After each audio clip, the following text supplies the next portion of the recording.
I'm here, don't close your eyes, you're not dying today. His voice trembled, but his hands were steady as he pressed down on the bleeding wound, his shirt soaked in red, his heart pounding louder than the sirens that hadn't arrived yet.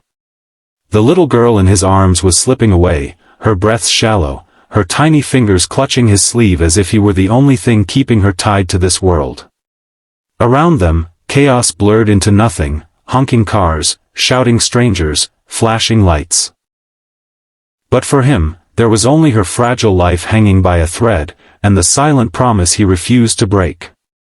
If you believe in kindness, second chances, and the power of ordinary people doing extraordinary things, take a moment right now to like, comment, share, and subscribe to the channel, Kindness Stories, because stories like this remind us what truly matters.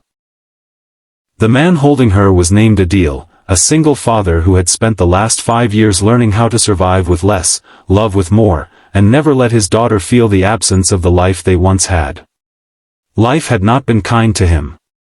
After losing his wife to illness, he had been left with nothing but a small rented room, a modest job as a delivery driver, and a little girl who looked at him as if he were her entire universe. Every morning, he woke up before sunrise, made breakfast with whatever he could afford, braided his daughter's hair with clumsy fingers, and promised her that one day, things would be better. But that day had never come, until the day everything changed. It was supposed to be an ordinary afternoon. Adil had just finished a long delivery shift and was hurrying to pick up his daughter from school. The sky was overcast, heavy with the threat of rain, and the city streets were unusually crowded. As he crossed a busy intersection, something caught his attention, a black luxury car speeding far too fast, its tires screeching as it tried to avoid a sudden obstacle. Time seemed to slow as the car swerved violently, losing control, and slammed into the side of the road with a deafening crash. People froze. Some screamed. Others pulled out their phones. But Adil ran. He didn't think. He didn't hesitate.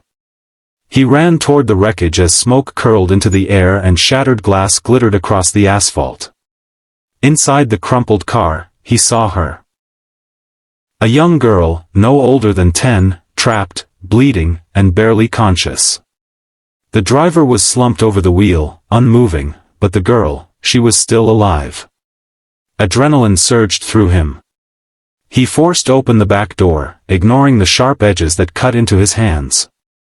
He reached for her carefully, whispering words he didn't even realize he was saying, as if his voice alone could keep her anchored.